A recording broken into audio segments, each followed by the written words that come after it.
আমার এখানে ৩টের সময় আসার কথা ছিল এবং নির্ধারিত সময়ের অনেক আগে আমি আজকের এই সভায় এসে পৌঁছেছি।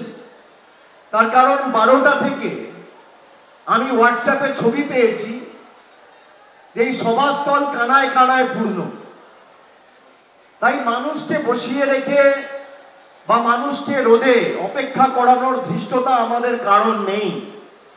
আমার নির্দিষ্ট কিছু কাজকর্ম ছিল, সেগুলো ফেলে দিয়ে আমি 40 মিনিট আগে আপনাদের এখানে এসে উপস্থিত হয়েছি এবং যেভাবে আপনারা আমাদেরকে আশীর্বাদ করেছেন, যেভাবে আজকের সভাকে সফল এবং সার্থক করেছেন, আমি আপনাদের কাছে কৃতজ্ঞ। আমি আসার সময় মন্টুদা, যোগদাকে বলছিলাম, সৌগতকে বলছিলাম যে 2021-এর নির্বাচনের প্রাক্কালে এই মাঠেই আমি সভা করেছিলাম নির্বাচন ঘোষণা হওয়ার কয়েকদিন আগে, এবং সেখান থেকেই বাংলার মমতা বন্দ্যোপাধ্যায় সার্বিক যে জয়, সেই দিনকে ঘোষণা করেছিলাম মানুষের সমর্থন দেখে। আমি মনে করি আজকের এই সভা সে সময় যখন করেছিলাম ফেব্রুয়ারি মাসের শুরুতে, আর আজকে করছি মার্চ মাসের শেষে, তখন শীত ছিল, এখন গ্রীষ্ম। এই গরমের দাবদাহকে উপেক্ষা করে যে সংখ্যায় মানুষ এসছে, 2021-এর সভাকেও আপনারা ছাপিয়ে দিয়েছেন। যেভাবে আপনারা আজকে আমাদের সভাস্থলে এসে আমাদেরকে আপনাদের কৃতজ্ঞতা, দোয়া, ভালোবাসার ঋণে আবদ্ধ করেছেন, আমি আপনাদের কাছে কৃতজ্ঞ। মায়েরা ঘর পরিবার সংসারের কাজ ফেলে এসছেন, দাদারা, ভাইয়েরা, আপনারা হাজার এক কাজ থাকার পরেও আজকে রাজনৈতিক সভায় এসে তৃণমূল কংগ্রেস প্রার্থীকে জেতানোর শপথ নিতে এসছেন।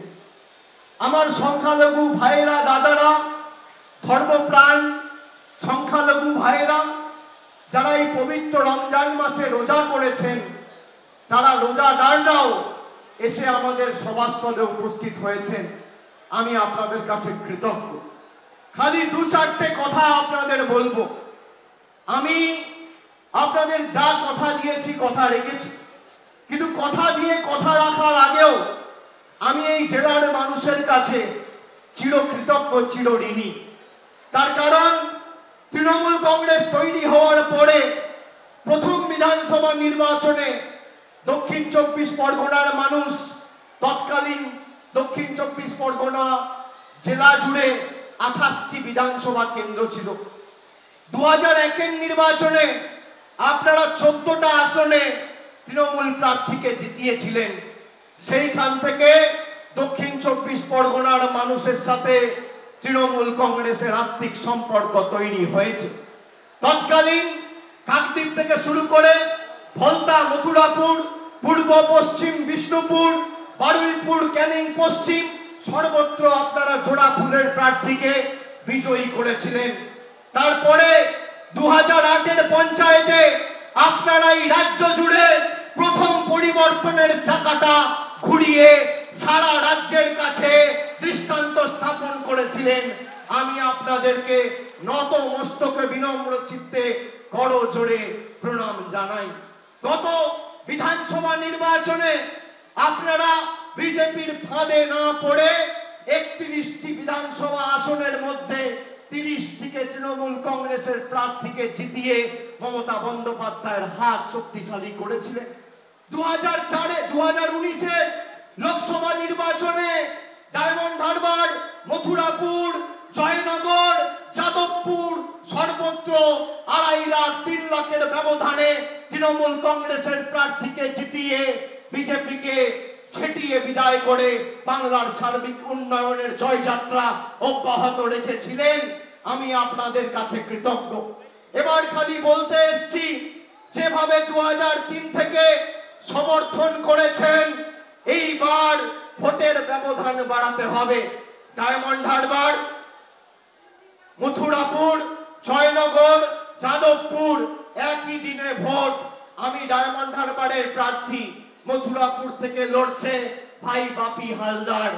আমি আপনাদের শুধু বলবো, আমি সচরাচর খুব ভেবে চিন্তে কথা বলি।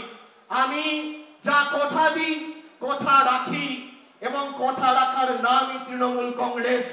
আমি আপনাদের আজকে বলে যাচ্ছি, ডায়মন্ড হারবারের লাগোয়া মথুরাপুর, আপনারা যেভাবে মথুরাপুরের 7টি বিধানসভায় 2019 সালে আমরা জিতেছিলাম প্রায় 2.5 লক্ষের ব্যবধানে, এবার 50,000 ভোট হলেও বাড়িয়ে ব্যবধান 3 লাখ করতে হবে। এবং আমি আপনাদের কথা দিচ্ছি, ব্যবধান আপনারা 3 লাখ করুন। বাংলা বিরোধীদের উৎখাত করতে মমতা ব্যানার্জির হাত শক্তিশালী করুন। ডায়মন্ড হারবার যেমন আমার নিজের লোকসভা কেন্দ্র, আজকে এই সভা থেকে মথুরাপুরের সার্বিক দায় উন্নয়নের দায়িত্ব আমি আমার কাঁধে তুলে নিয়ে যাচ্ছি। এই কথাটা আপনাদের বলে দিয়ে গেলাম।